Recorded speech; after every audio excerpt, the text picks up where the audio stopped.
Welcome to the Noble Wisdom Path, where we uncover the sacred truths of your journey through Buddhist wisdom. In the ancient Zen tradition, there is a koan that asks, if a tree falls in the forest with no one to hear it, does it make a sound? Today, I offer you a different question. If someone smiles at you while harboring resentment in their heart, is it truly a smile?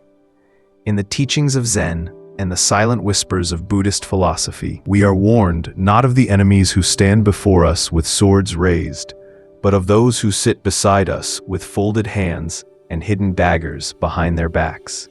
Resentment, when it dresses itself in politeness, becomes far more dangerous than open aggression. It creeps in unnoticed, eats away trust like termites beneath a sacred floorboard, and leaves us bewildered in the ruins of relationships we once thought were genuine. The Buddha once spoke, "Those who conceal their anger while smiling bring more destruction than a storm." This teaching, though centuries old, speaks directly to the modern world. Anger that is open can be resolved, but the resentment hidden beneath a friendly mask is harder to detect and infinitely more poisonous. In Zen, we are taught that awareness is not only the path to enlightenment, but also to safety. To walk in wisdom is to see things as they are, not as we wish them to be. Several years ago, I encountered a situation with a close colleague, Eleanor, that transformed my understanding of hidden resentment. Eleanor had been a mentor and friend for years, someone I deeply respected. We collaborated on mindfulness workshops at a retreat center in Vermont, surrounded by maple forests and mountain streams. Gradually, I noticed a shift in our interactions. Her feedback on my work became technically correct, but emotionally empty. When I shared news about a new meditation technique I'd developed, her response was a flat, "That's interesting," before quickly changing the subject. The turning point came during a winter retreat. I had left my teaching materials in the meditation hall, asking Eleanor to bring them to the evening session. When I arrived, she apologized. She had forgotten them. This happened 3 more times during the retreat, always with a different excuse. As I sat there in the snow, after slipping on an icy path while retrieving my materials alone, something shifted in my awareness. I realized these weren't coincidences, but patterns. The Buddhist teaching on mindful observation suddenly became very practical. I was seeing clearly without reacting. This is a story of subtle signs, of unseen knives, and of the quiet awakening that happens when the heart learns to listen, not just to what is spoken, but also to what remains unsaid. Today we'll explore 5 hidden signs that someone close to you harbors secret resentment. But this journey is not about becoming suspicious or paranoid. It's about developing what Buddhist tradition calls yoniso manasikara, wise attention that sees beneath the surface. In Buddhist psychology, we encounter the concept of klesha, mental states that cloud the mind and prevent clear seeing. When someone harbors resentment toward you, they are suffering from these kleshas, particularly dvesha, aversion, and mana, pride. Understanding this transforms how we perceive their actions. The Stoic philosopher Marcus Aurelius reminds us, "You have power over your mind, not outside events. Realize this and you will find strength." This wisdom complements the Buddhist path perfectly. We cannot control others' feelings toward us, but we can control how we respond. As we explore these 5 signs, remember that our goal is not confrontation, but liberation. Not accusation, but awareness. Not retaliation, but the profound peace that comes from seeing clearly and responding wisely. The Buddha taught that all suffering arises from attachment. When we cling to expectations of how others should treat us, we set ourselves up for disappointment. The path forward is not to demand change from others, but to transform our relationship to their behavior.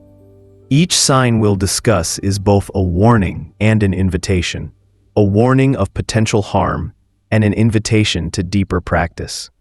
Through these challenges, we develop what Buddhism calls upekkha, equanimity that remains steady regardless of external circumstances. Before we begin, take a moment to center yourself. Feel the weight of your body, the rhythm of your breath. As we explore these signs together, maintain this awareness. Let it be your anchor as we navigate these sometimes turbulent waters of human relationship. The first sign often appears so subtly that we doubt our own perception. We sense a change, but cannot name it. The Buddha taught that mindfulness begins with this noticing, the gentle awareness that something has shifted. Trust this awareness. It is the beginning of wisdom. In the Satipatthana Sutta, the Buddha outlines 4 foundations of mindfulness: awareness of body, feelings, mind states, and phenomena.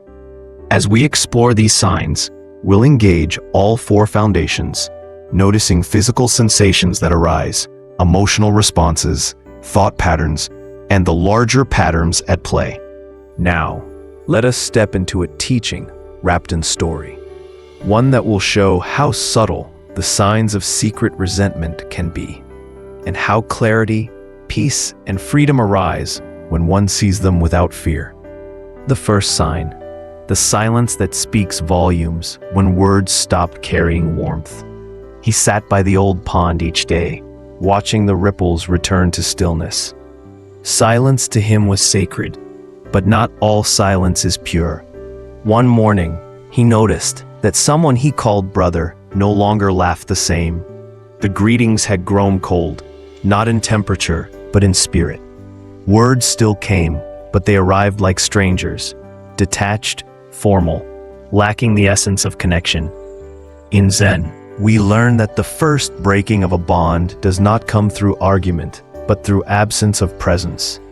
When a close one begins to speak without the heart, they speak only to perform, not to connect. It is not the words themselves, but the absence behind them that reveals a shift. Those who secretly resent you will often pretend nothing is wrong, yet their energy will tell a different story.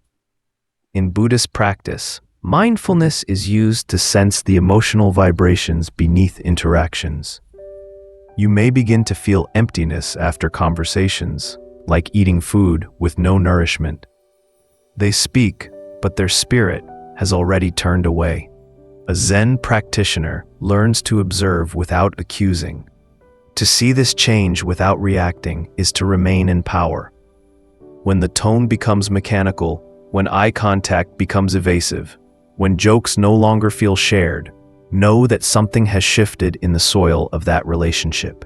Do not ignore it. To deny subtle truth is to prepare for larger suffering. The Buddhist concept of mindful listening teaches us to hear not just words, but the spaces between them. When someone resents you secretly, these spaces grow larger. The pauses lengthen, the warmth diminishes. The connection thins like ice over a winter pond. In my experience with Eleanor, our conversations that once flowed like mountain streams became stilted and formal. Her words were correct, but the music behind them had changed. Where there was once harmony, there was now discord barely concealed beneath politeness. The Stoics teach us to focus only on what we can control. You cannot control another's coldness, but you can control your response. Do not chase warmth from a frozen heart. Instead, observe with compassion, understanding that their coldness reflects their suffering, not your worth. When you notice this first sign, practice what Buddhism calls metta, loving kindness meditation. Direct compassion toward yourself first, then toward the person who has grown cold. This is not to change them, but to free yourself from the grip of confusion and hurt. Remember, their silence speaks volumes, but you need not reply to every unspoken accusation. Sometimes, the wisest response is your own peaceful silence. The second sign, praise that diminishes. When compliments carry contempt. The monk once said, "A blade covered in honey still cuts the flesh." A student was praised often by a friend, but these compliments came laced with strange discomfort. You're doing well for someone like you. Not bad. I didn't think you'd pull it off. You're lucky others wouldn't manage that. What seemed like praise was in fact a form of hidden resentment. The compliments were not meant to lift, but to subtly push down. They carried a stinger beneath the sugar. One of the deepest teachings of Buddhism is the recognition of intention. Actions are judged not by form, but by the motivation behind them. When someone close to you hides their bitterness behind words of support, the energy reveals the truth. You will feel smaller, not bigger, after their praise. This is not encouragement. It is concealed competition. Their compliments are a form of control, not kindness. Zen teaches that true admiration is free from the need to assert dominance. When someone lifts you with sincerity, your heart will feel free. But when they praise with envy hidden behind their teeth, you will feel like a bird flying in a painted sky. In Buddhist teaching, right speech, samavacca, is one of the elements of the Noble Eightfold Path. Right speech is not merely truthful, but also beneficial and timely. Praise that diminishes fails this test. Though technically truthful, it is designed to harm, not help.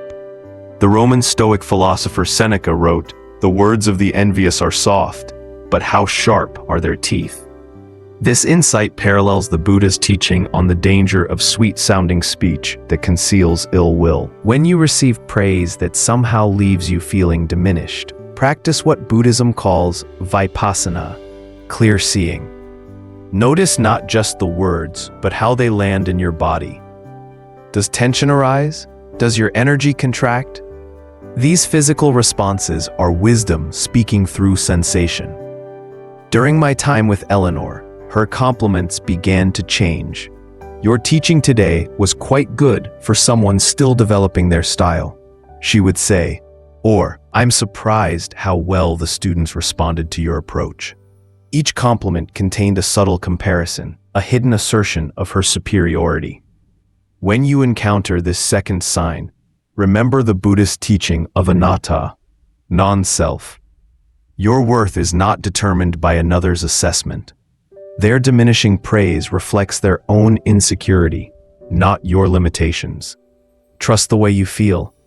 Wisdom grows not from denial, but from recognition. As the Buddha taught, let none deceive another or despise any being in any state. When praise comes with a hidden barb, acknowledge it without absorbing it. Say thank you outwardly, and I see you inwardly. The third sign, the shadow response to your light when your joy triggers their silence. One day the student shared that he had found joy in his craft, that he had felt peace in his meditation. He expected a smile, a nod, a shared sense of celebration, but instead, he was met with a strange stillness, a hollow silence, an empty, "that's nice." And then the subject was changed. Joy, when real, is infectious. Those who love you will swim in your happiness, not shy from it, but those who envy you in secret will always flinch when you shine. The spiritual path teaches us to celebrate others, not to compete with them. When someone close to you cannot rejoice in your happiness, it is not because they are neutral. It is because your joy makes their hidden resentment louder. Jealousy does not always shout. It often whispers behind clenched teeth. If your good news leads to indifference, silence, or sudden topic changes, you are not being celebrated. You are being silently resented. In Buddhism, this is called a lack of mudita, sympathetic joy, the ability to feel happiness for another's success. The Buddha taught mudita as one of the 4 Brahma Viharas, or divine abodes, states of mind that reflect our highest nature. When someone cannot access mudita in response to your good fortune, it reveals that their ego is still dominant and resentment has begun to plant roots. The 8th century Buddhist master Shantideva wrote, "May I rejoice in the virtues of all beings. May their happiness bring joy to my heart." This is the opposite of what we see in those who resent our light. They experience our happiness as their loss. I experienced this with Eleanor when I was invited to lead a special meditation retreat that had previously been her domain. When I shared the news, expecting her guidance or congratulations, she merely said, "Well, that's an interesting choice they made," before asking about the weather forecast. In that moment, I felt a chill that had nothing to do with temperature. Her inability to celebrate my growth revealed more about her inner landscape than any direct criticism could have. This is the power of the third sign. It shows not what is present, but what is absent.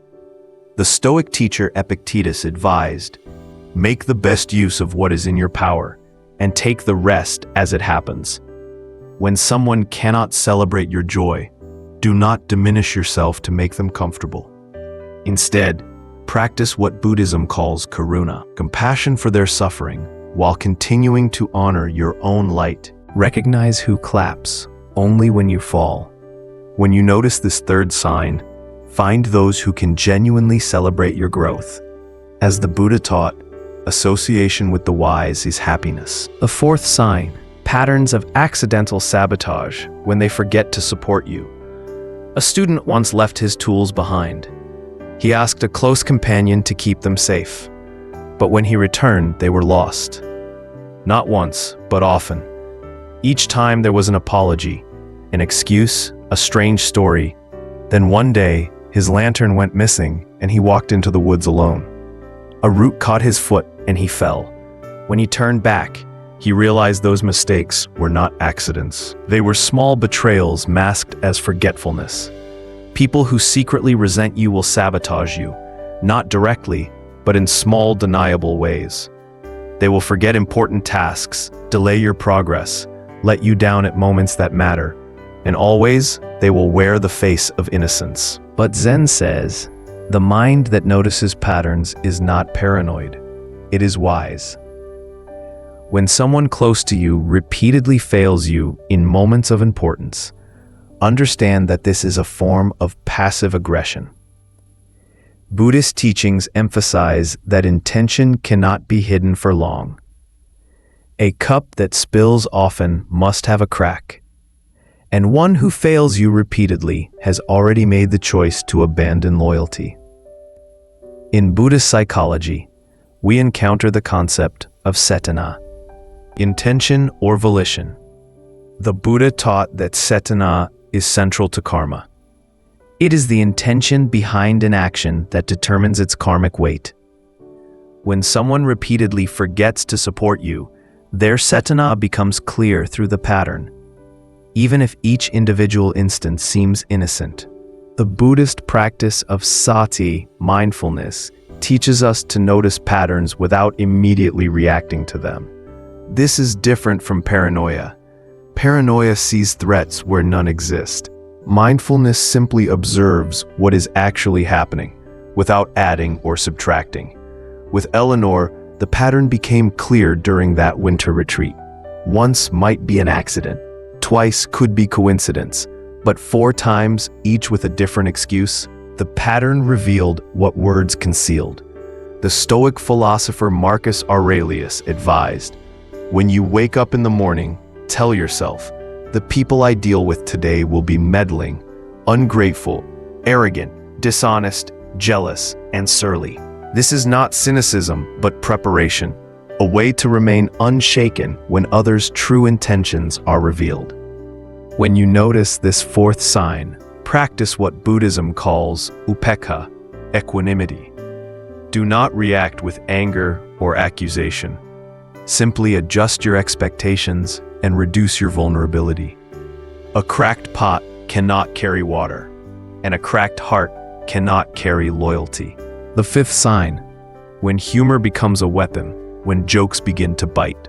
The final sign arrived with a smile. He was laughed at in public, subtly, cleverly, but enough that he felt it in the gut. Just a joke, they said, but the joke exposed wounds they should have protected, not pierced. Mockery, when hidden beneath humor, is the final refuge of secret resentment. When someone close to you begins to turn your pain into entertainment, your struggles into punchlines, and your insecurities into jokes, it is not humor, it is harm. In Zen, compassion is measured by what we protect in others, not what we expose.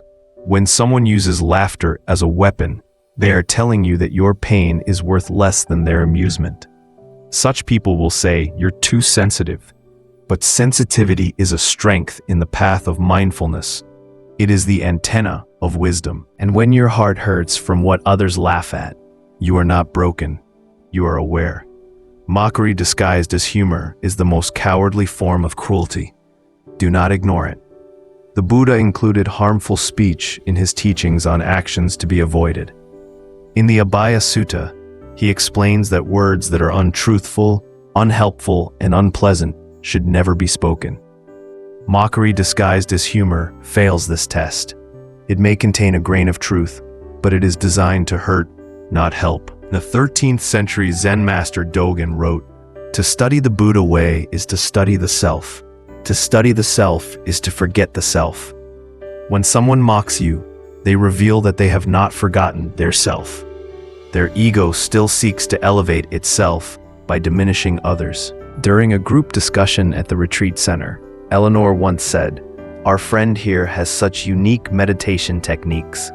They're almost as unusual as his teaching style," followed by a laugh that invited others to join. The comment was framed as lighthearted, but carried a sting that was meant to diminish. In that moment, I felt both the sting and a strange clarity. The Buddha taught that when we see clearly, even painful experiences become our teachers. Eleanor's mockery revealed not my inadequacy, but her own discomfort with my different approach. The Stoic teacher Epictetus said, "Remember that it is we who torment ourselves, that no one else can torment us. It is only our own opinions and actions that can trouble us." When someone mocks you, remember that their words have only the power you give them. When you encounter this fifth sign, practice what Buddhism calls nekkhamma, renunciation. In this case, renounce the need for approval from those who find amusement in your pain. Their laughter is a reflection of their emptiness, not your worth. As the Buddha taught in the Dhammapada, better than 1,000 hollow words is one word that brings peace. When jokes turn to knives, withdraw without laughter. You need not become colder. Simply become quieter and step away. The sacred response is not confrontation, not explanation, not performance. It is the quiet dignity of one who knows their worth beyond another's assessment. Now that the signs have become clear, what should you do? Nothing that drains you. Do not confront them. It gives them power. They may deny it, twist your truth, or pretend innocence. Do not try to explain your hurt. They already know. And if they don't care, your explanation becomes wasted breath. Do not try to win their love back. If they have turned cold, it is not your job to reheat the connection. Instead, follow the path of calm detachment. Speak less, watch more. Give only what is necessary. Preserve your peace like a sacred flame in the wind. Zen says, do not hate them, but do not drink from their cup again. You can walk away with grace. That is the final victory. I would like to offer you a practical technique from modern mindfulness practice that has roots in ancient Buddhist wisdom. It's called the RAIN technique, and it can help you navigate the emotional challenges of recognizing hidden resentment. R stands for recognize. Simply acknowledge what is happening. I am noticing coldness from this person. I am feeling diminished by their praise. I sense they cannot celebrate my joy. Recognition is the foundation of wisdom. A stands for allow. Let the experience be there without immediately trying to fix it or push it away. This doesn't mean you accept mistreatment. It means you don't deny reality. Breathe with the discomfort. Give it space. I stands for investigate with kindness. Where do you feel this in your body? What emotions arise? What thoughts come? Investigate not just the other person's behavior, but your own response to it. This investigation is not cold analysis, but gentle inquiry. N stands for non-identification. Remember that you are not your emotions. You are not the story of betrayal. You are the awareness that holds all of this. As the Buddha taught, You are not this body, not these feelings, not these thoughts. This non-identification creates freedom. Practice rain whenever you encounter these 5 signs, and you will find that even painful revelations can become doorways to greater peace and clarity. Forgiveness without reconnection. Forgiveness is not an invitation, it is a liberation. You forgive not to let them back into your life, but to release your own heart from carrying the weight of their darkness. Buddhism teaches that resentment is a second wound we give ourselves. But forgiveness is not the same as forgetting. You can remember everything, learn the lesson, and still let go of the poison. You may never trust them again. That's okay. But you no longer carry hate. That's freedom. Compassion for the hidden resenter. Why would someone so close secretly resent you? Sometimes it is envy. Sometimes it is deep-seated insecurity. Often it is because your light shines on their unhealed wounds. They cannot admit it, so they turn cold in the shadow of your joy. Zen teaches that the one who resents you suffers more than you do. Their mind is disturbed, their spirit is heavy. Every time you smile, they feel pain. Not because of what you did, but because of what they cannot do. This does not excuse them, but it explains the wound. And when you see this, your soul becomes light. You do not fight them. You do not expose them. You simply step out of reach. Be the mountain, not the mirror. When someone close to you secretly resents you, they want to control your emotional weather. They want you to shrink, doubt, chase, or break. But you are not meant to be a mirror reflecting their shadows. You are meant to be a mountain, still grounded, unshaken by passing storms. Let the signs awaken you. Let the wisdom guide you. Let your silence become your sword. And most of all, let your peace be the proof that nothing they hide can destroy what you've built within. The Buddha taught in the Dhammapada, hatred is never appeased by hatred in this world. By non-hatred alone is hatred appeased. This is an eternal law. When you respond to hidden resentment, not with more negativity, but with clear seeing and compassionate detachment, you break the cycle. You become not just a student of wisdom, but wisdom itself in action. Welcome to the Noble Wisdom Path, where we uncover the sacred truths of your journey through Buddhist wisdom. If you found value in today's teaching, please support our community by subscribing to this channel and activating notifications so you never miss our new content. In the comments below, I invite you to share your own experiences with these 5 signs. How have you navigated hidden resentment in your relationships? What wisdom have you gained from these challenges? Join the Noble Wisdom Path community. Subscribe, hit the bell, and share your reflections below. Until next time, may you walk in peace and clarity.